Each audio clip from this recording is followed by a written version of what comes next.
化系509班7号洪志伟。今天我要介绍的地方就是梧栖渔港。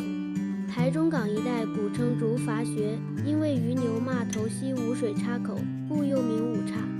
为位于大甲溪口及大肚溪口之间，海岸线向陆地内凹之处，可供小型船只停泊。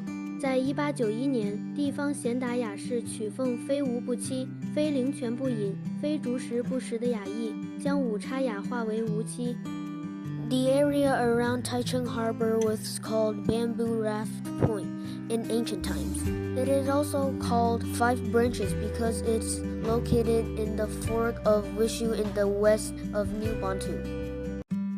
It is located between the mouth of Deja Creek and the mouth of Dadu Creek, where the coastline is connected towards the mainland for small boats to berth.